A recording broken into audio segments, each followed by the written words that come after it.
Hello everybody, this is Sarah from My Handmade Wardrobe Patterns. It's great that you could join me today for this sew along. I am going to be making a pair of our brand new My Handmade Wardrobe Homebody Joggers using jersey fabric.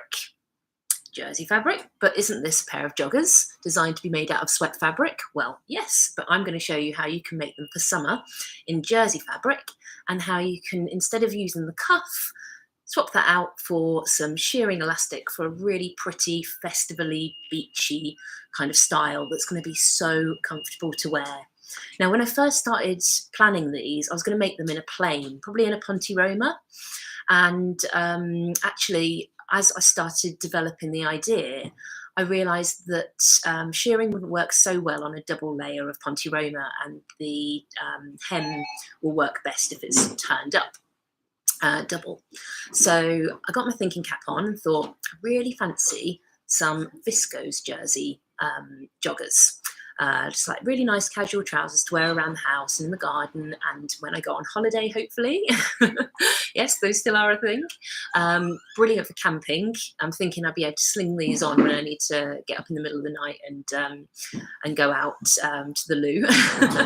So yeah, they should be absolutely brilliant for that. So I picked out this printed viscose jersey. It's got this really lovely daisy print on, and it's a really lovely lightweight. So I've got double layer there, but it's a single layer. So it's got a really, really nice feel to it. It's not too rolly. And I have had a go at doing some shearing on it. Can't see my shearing. Oh, I'll just go and grab my shearing piece because I think you need to see this. So, oh, that's the wrong bit. So before starting on your full garment, it's always a good idea to practice any techniques that you haven't tried before. So I took a piece of the fabric and folded it double. So you can see I've got this nice, pretty kind of folded hem. And then I got set to work with the shearing. And as you can see, it's got loads of stretch, but it pulls a piece of fabric that was that size. Bear with me. That size. So what's that, about 40 centimetres? 40 centimetres. It pulls that into this size. So it's about half the amount. So it's really important to know that so that you can get your calculations right, so you don't end up with a baggy ankle, because these are meant to be quite tight on the ankle. So you really do want to pull everything in. So I think that's definitely what these are going to do. Yeah, so I'm really happy with the shearing element of that. Let's get going. So first thing we need to do to make the joggers is to attach the pockets. So I have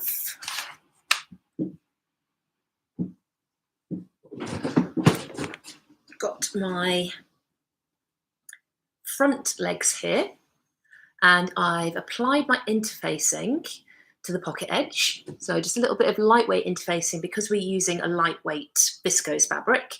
Just a lightweight interfacing is perfect. You could use a stretch interfacing, but I really don't want these to stretch out at all. It's such a stretchy fabric. I decided to go for lightweight non-woven interfacing. It's still got a little bit of stretch to it, but it's really going to hold it in place. Okay, so next thing I'm going to do is I'm going to take my pocket bag, the one with the curve on it, and I'm going to match my curves. So this first bit of sewing that I'm going to do, I'm actually going to do on the sewing machine, not on the overlocker. And once I've constructed my pockets, I'm actually going to do all the rest of the sewing pretty much on the overlocker right up until the shearing.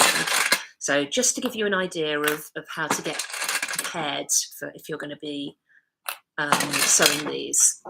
So I always like to batch my tasks if I can. So I'll do everything that needs to be done on the sewing machine first, and then I'll do everything that needs to be done on the overlocker, so that I'm not hopping from one machine to the next, backwards and forwards. So yeah, I find that works really, really well.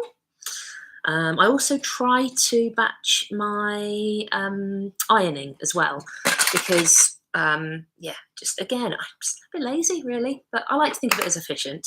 But yeah, probably just deep down it comes out with a little bit of laziness. Definitely efficiency, definitely. I'm a mum of a toddler, so I've definitely learned efficiency.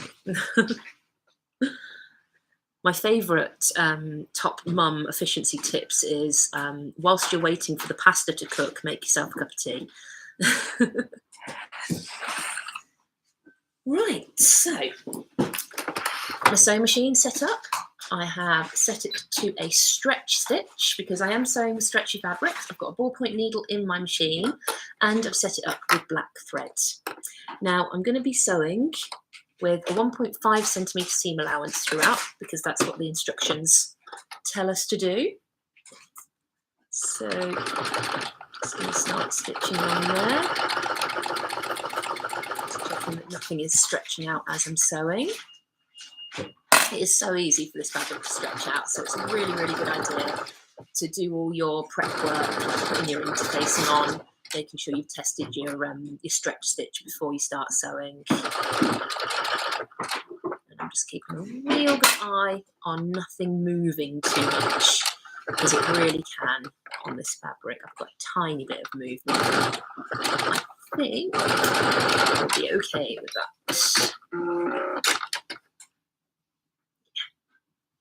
Just squidge that out. Another thing to say about the stretch stitch is that I've actually lengthened my stretch stitch. Now on some machines you can do this, on some you can't. We've just got some new Janome machines and you can't actually lengthen stretch stitch on them.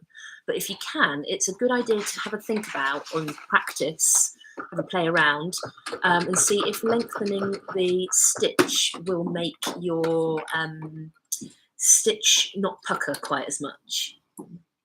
Needles just come undone. There we go. Yeah, because lengthening the stitch can actually stop the fabric stretching out quite as much as well. Another thing is, if your fabric's really stretchy, it's a good idea to sew on the side that you've interfaced, because then you will be able to control it a little bit more. Around that curve.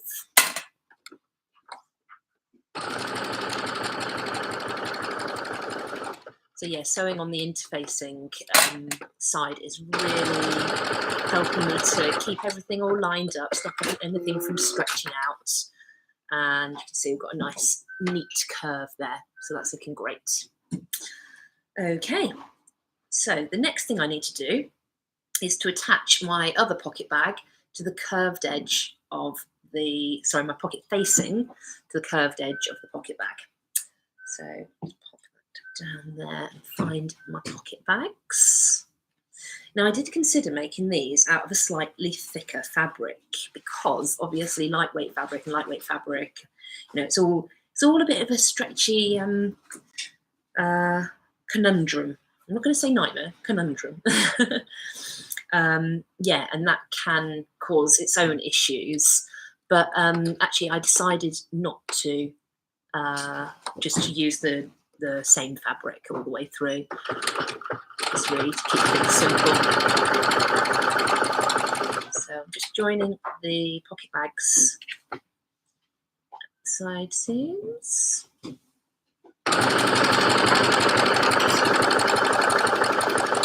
So I've decided not to join these with the overlocker. And the reason that I've decided that, and I'm taking the normal seam allowance, I'm not going to trim down on things, is that I think overlocked edges sometimes can be a bit bulky on very lightweight fabric. So I'm actually just going to leave these raw because the fabric isn't going to fray or anything. I'm going to leave the edges raw and then just wondering if my still got some bobbin. Of course, it sounded a bit like the bobbin was going. Yeah, I'm going to leave my edges raw and quite big, because I think they won't look as obvious, because the fabric's quite lightweight. I think a bulky overlocked edge to the pocket could look a bit more obvious. So what that allows me to do, now that I've joined my pocket bag to my pocket, is my pocket facing, I should say, I've got a couple of notches. So on the pocket bag, just here, I've got a little notch, and that will match up with the opening edge of my pocket. And just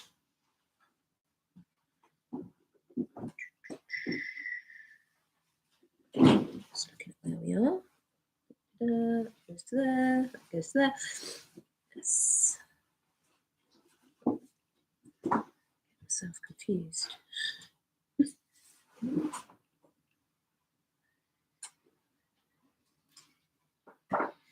That's it.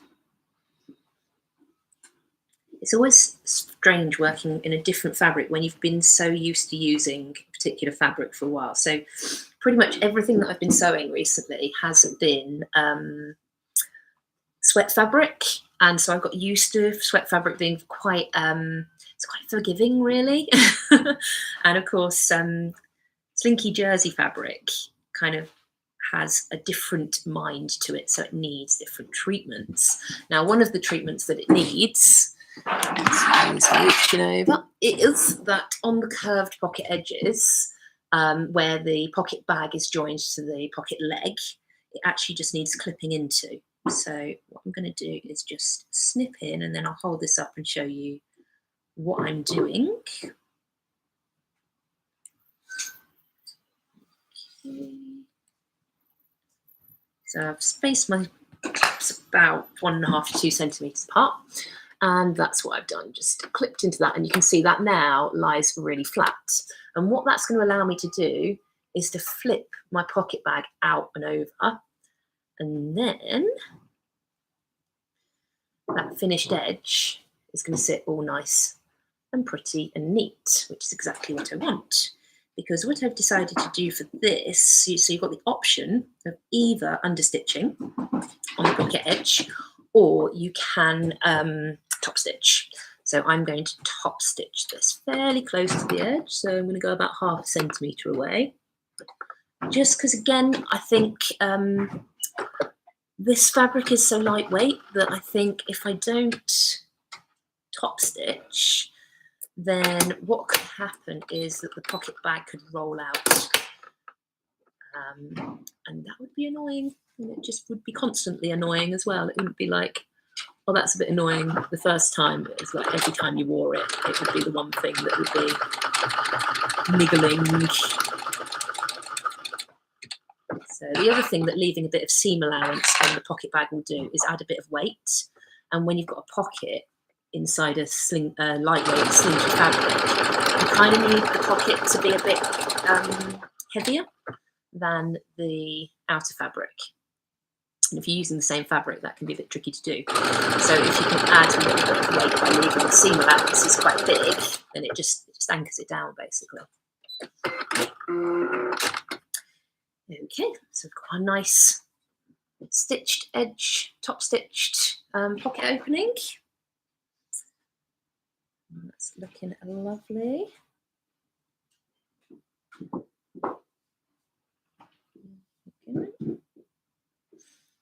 Okay, so the next thing we want to do is, there's a little notch on the pocket facing, and you want to line that up with the finished edge on the pocket bag. Opening, I should say. Getting all my words, pocket facing, pocket bag, pocket opening. Getting them all confused.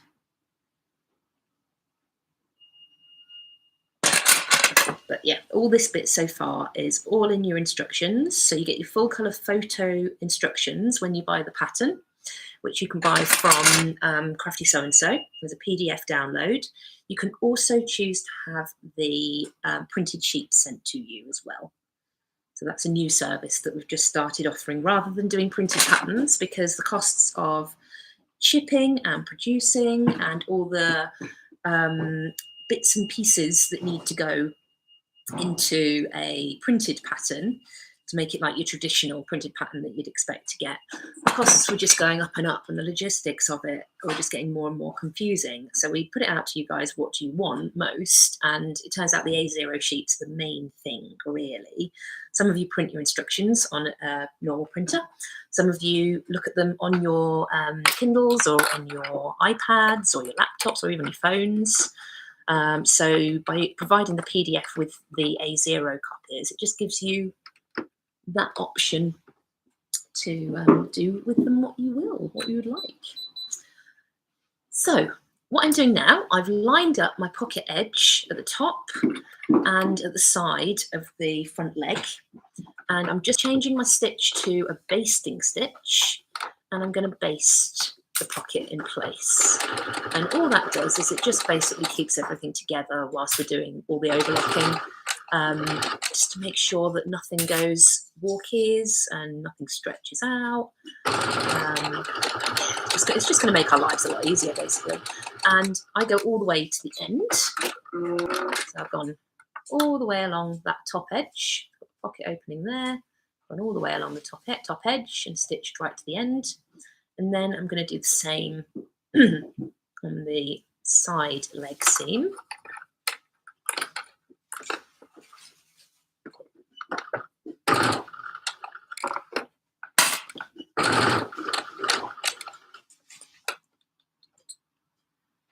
Just make sure that everything does stay lined up, because this is the point where it can start to get a bit wriggledy-jiggledy, and yeah, especially with the slinkier fabrics. To be honest, with the sweat fabric, it's absolute breeze, it really is.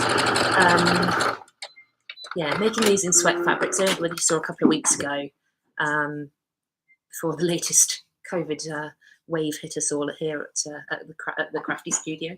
I made a pair of joggers in, I think it was 37 minutes in total.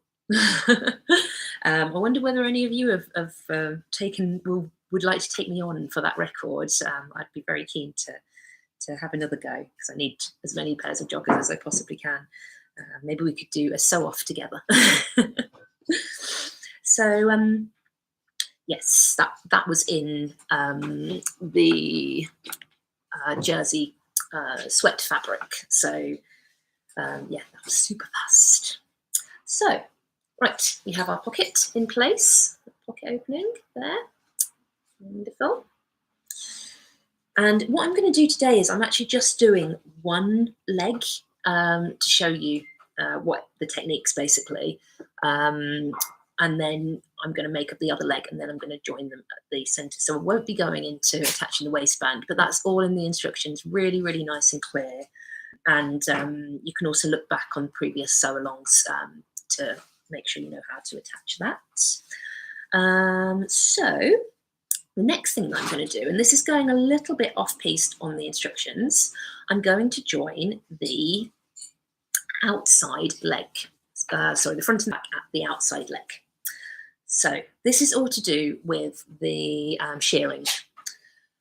So I'm going to make sure I've got my correct pieces, and I'm going to join the front and the back at the outside leg using the overlocker. Now the reason I'm going to do that is because I need to do the shearing at the ankle across the front and the back at the same time. I could do it separately, but I think it would just be it could be a bit messy. So I think the neatest way to do this is going to be to do the shearing across the front and the back all at the same time. So I'm just finding notches, making sure that they match, that's the key. And then also my hem points, they need to match. And yeah, especially with Sinky jersey fabric, it's just worth putting quite a few clips in, even if you're a non-clip user or a non-pin user. Do recommend using clips for sewing on the overlocker, just because they don't get in the way so much and you're less likely to run one over and damage your knife. Yeah, but just make sure you use whatever you're using, use lots of them. And there's not really any need to be tacking. In fact, often when you tack jersey fabric, you can end up stretching it out by hand, and it's not ideal. So I really wouldn't recommend tacking jersey garments unless there's a really complicated bit that you're really not sure about. Tacking can be used to kind of do a test run on things. But yeah, you really shouldn't need to. You really shouldn't tack, in fact, on jersey fabrics, ideally. Right, so first rule is always test out your overlocker. So I wanted to show you guys. I've threaded up my overlocker with all the new threads. Make sure that the thread hook is fully extended and everything's running correctly through. Looks like it is. I'll lift up my presser foot. Just give everything a really good little pull into the tension dials. If your tensions are ever off, it's a really good idea to do that. And then because I'm sewing together 2 layers of fabric, this is a golden rule with doing your test piece, you want to try and do your test on a double layer. Because if you don't, you are not going to know whether it's going to work when you come to use a double layer on your garment. Right, let's have a look. So I've got my differential feed set quite high. Differential feed, it stops your fabric from stretching out. If you want to learn any more about that, we do have a YouTube video on our in our overlocking videos archive about that. So I've got it set to between 1 and 1.5 and 2. Stitch length is normal default. Stitch width is normal default, and everything else should be fairly straightforward. So let's look. Yeah, that's looking nice.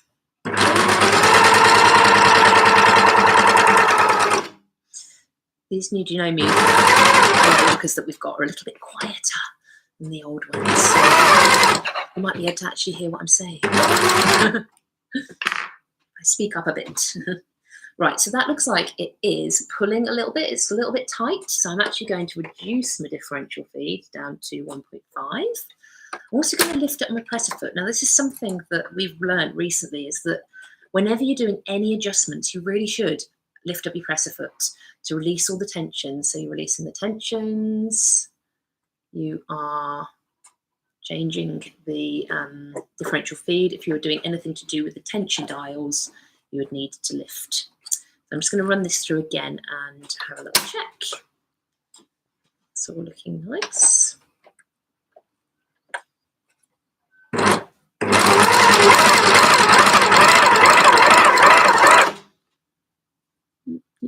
We're getting there. I think we are. Yeah.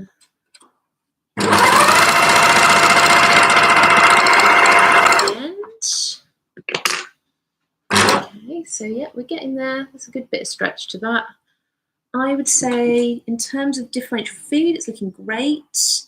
In terms of stitch width, it's actually looking a little bit wide. Oh yeah, we've got it set to a wide setting. I'm just going to bring that really, really low, right down to the smallest setting, and then just run that through again and see if that's a bit neater.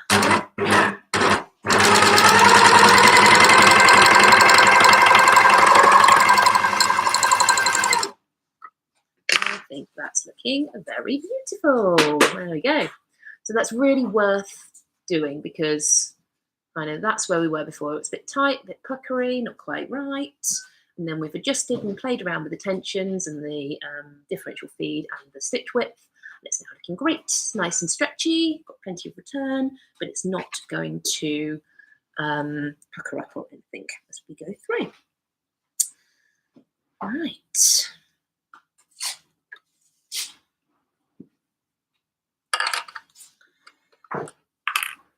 Okay. So, as I said, we've got a 1.5 centimetre seam allowance throughout here, throughout the pattern. So do make sure you're taking that 1.5 centimetre seam allowance.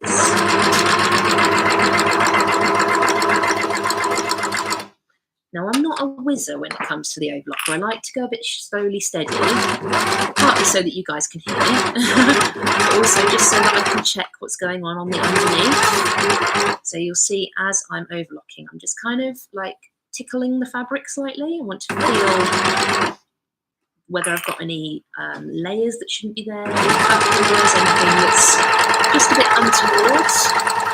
So don't feel like when you're using the overlocker, like you need to be using it like, you know, pedal to the metal. You go nice and slow.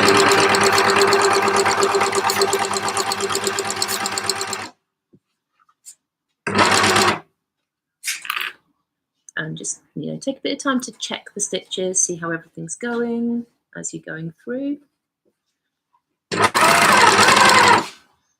As you get a bit more confident, you can start to speed it up.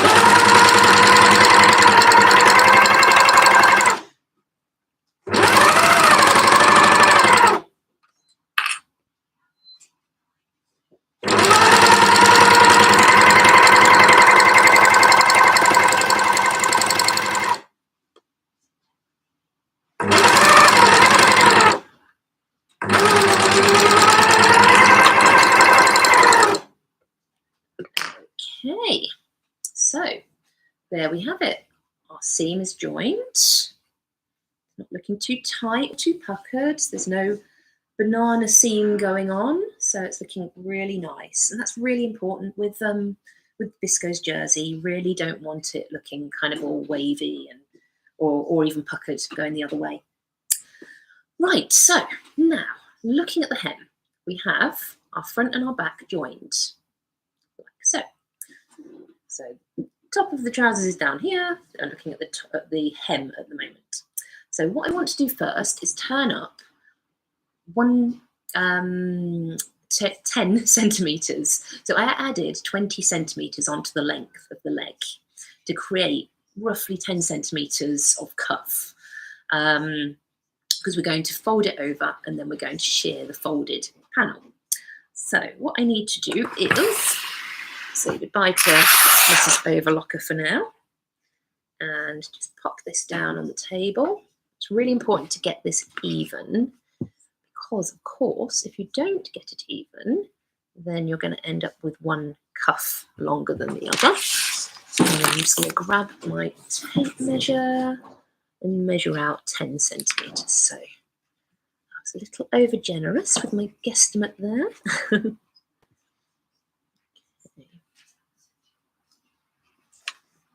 So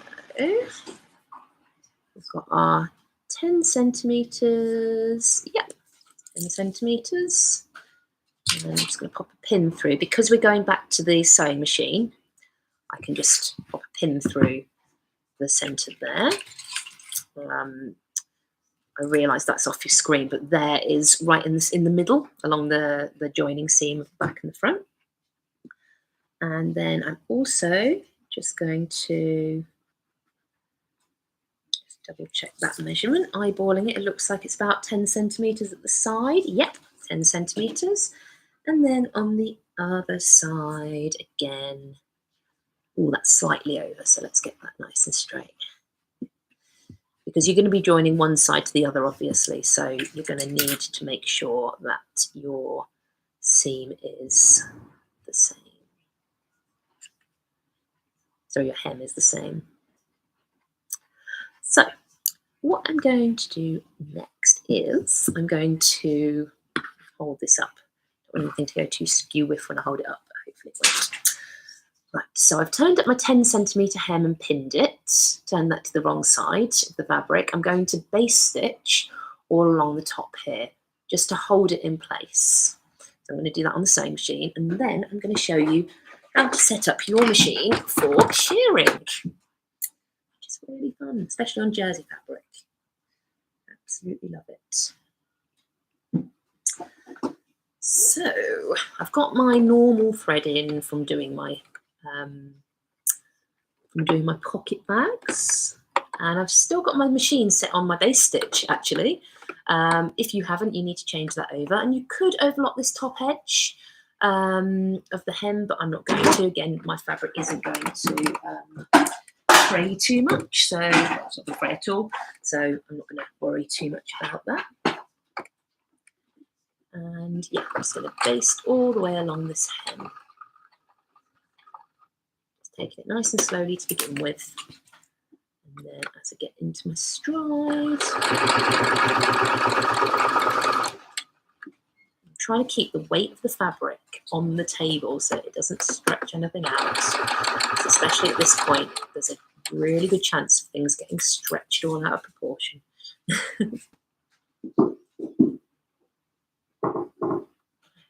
Okay.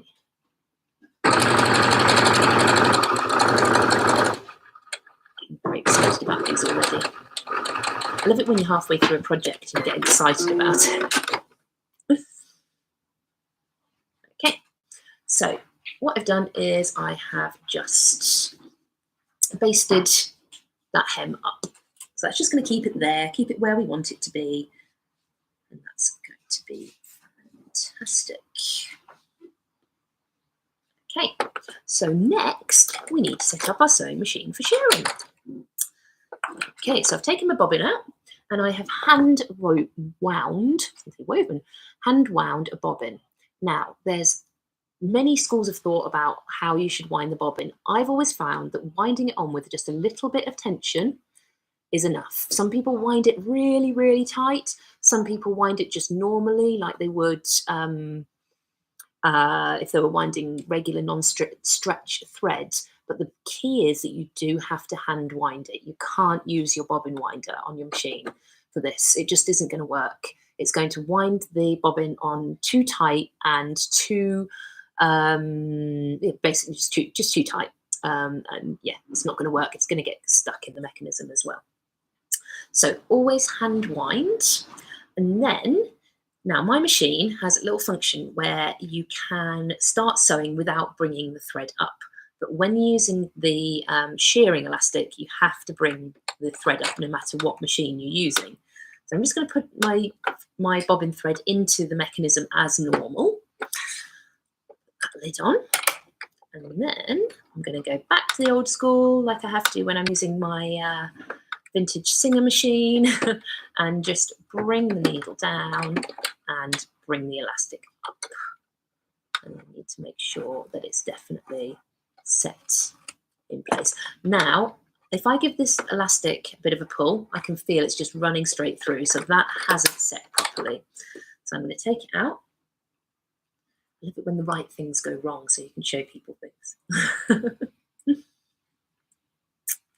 So just rewind that, put it in again, and just set that right there. This bit is quite tricky. I have had to do it quite a few times before to get it exactly right. But yeah, it's one of those things that you'll get used to the more you do it, and you'll get used to when it feels right as well, which is the key. So just bringing that up there. That's perfect. Okay, so that is all set. Now, when you're doing your shearing, you want to shear on with the right side of the fabric facing up. And I'm going to start from the hem. And the reason I'm going to start from the hem is that I really want to make sure that I get the hem straight and I get it all in the right place, because that's the bit that you're going to see the most. After that, doesn't really matter if anything goes a bit wonky or wobbly, which it might. Other things that I need to tell you, you need to extend your stitch length to the longest it will go to. You need to do a practice run. I've done a practice run. I know that it works. I know the stitch length of 5 works really, really well, and it gathers the fabric as much as I want it to. Yeah, really happy that that is all going to be good. And you do need to keep checking the back of your work as you go, as it goes through the machine. So I'm going to start off just by stitching one row, and then I will let you know what I'm doing next.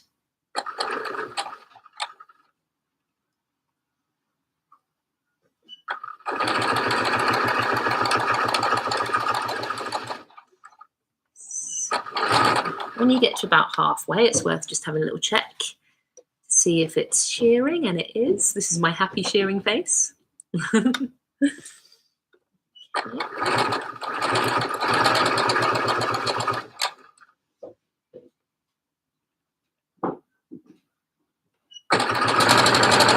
this technique is absolutely brilliant for making children's wear as well.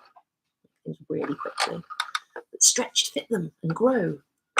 So when I get to the end, so I'm right at the end now, about maybe half a centimetre away from the end, I could just stitch off and cut my stitches and start again. But I'm actually just going to leave the needle in.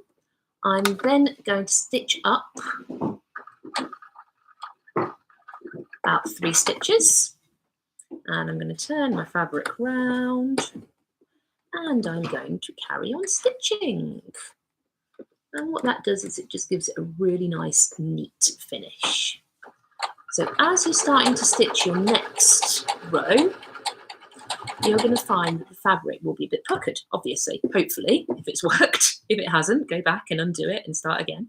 But you're going to need to stretch out the fabric because we don't want to constrain any of those gathers. So as you're sewing through, it's just going to get more and more chunky. So that's why I was saying you need to be super careful about what's going on the back of your fabric. There might be some strange goings on. It's also a really good idea to kind of try and remember how many stitches you did up. Then that'll give you a really good way of making sure that everything stays nice and even. I've seen people draw the lines on before. I prefer to just use the different parts on the foot. So yeah, I've got my needle set in the centre, and then I just use different sizes of the foot to make sure that my shearing stays even. And I'm going to do about, I don't know, maybe 7 or 8 rows of shearing. 1, 2, 3, 4. So that was 4 stitches up, and then we're ready to go again.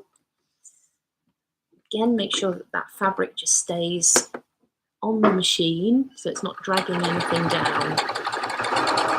And that is like one of my top tips for sewing jersey. Just don't let the fabric fall off the table and drag down, because it will stretch everything out and make it really hard for you to control.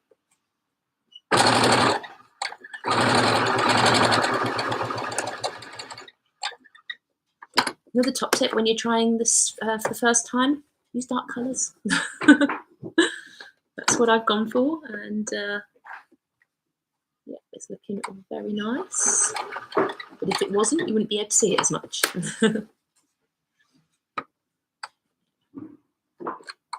So we're on to our 5th row now.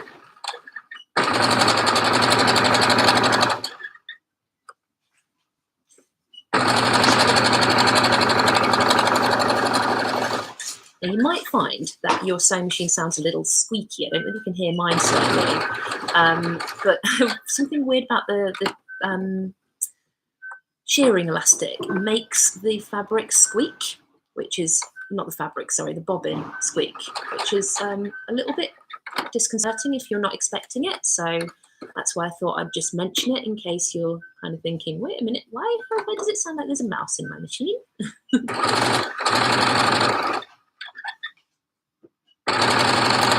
It's quite interesting when we used to do the shearing classes. So we used to do a shared sundress class. I don't know if you'd be interested in doing something like that again, actually, because we've got a couple of shared detail patterns coming up from the sewing magazine, so they'd be great ones to do workshops for. But yeah, when we used to do the shearing classes, it would be kind of 4 or 5 people all doing shearing all at the same time, and it just sounded quite funny. And hamster wheels. Right, I'm getting there. I think I've probably got another 2 to 3 rows more to do, I think. As you can see, it does come together pretty quickly, really.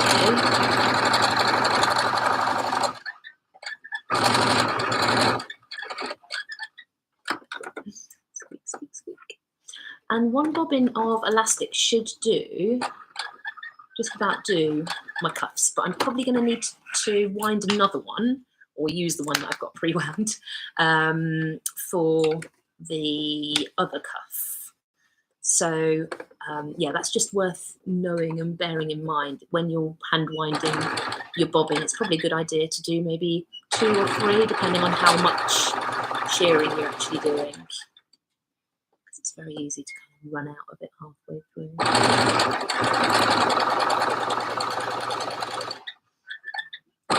Okay.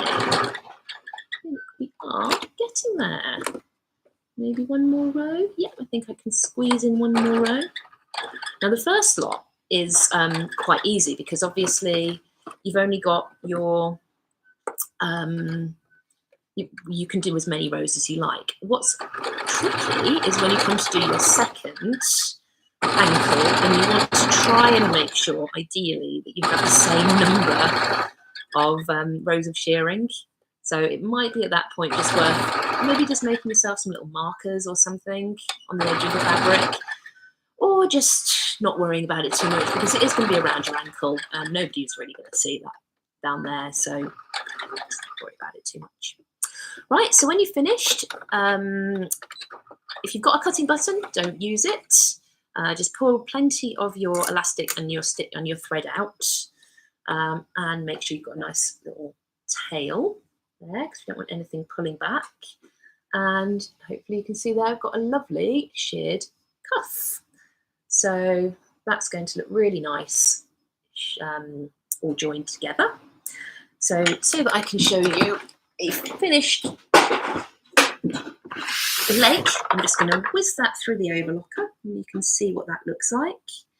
I am going to start at the hem. Now, because of the way that I've finished the hem, I'm going to want to make sure I've got a really neat finish at the hem. So I'm going to start with a nice long chain on the overlocker, and then I'm going to sew that back in afterwards. So that's a really good idea, to make sure that your stitching is really, really neat. It's a good plan to start stitching at the hem. So let's get that down there, get that in there.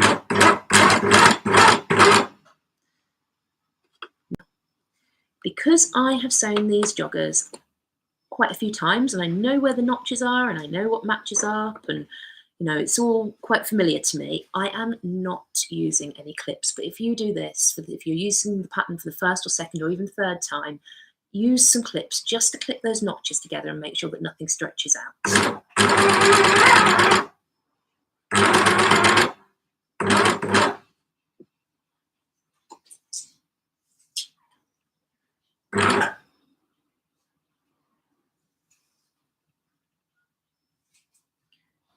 For my notches. There they are.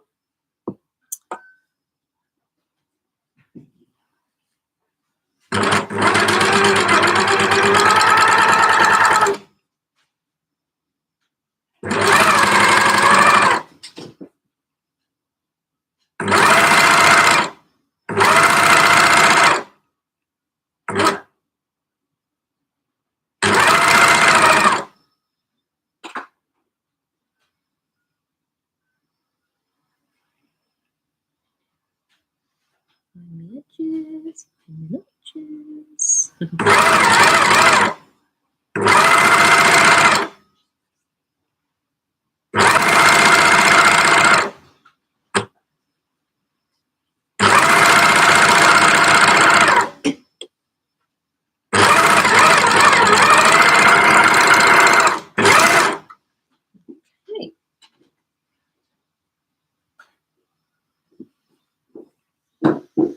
So now, hopefully, I'll be able to show you one whole finished leg of our lovely jersey joggers.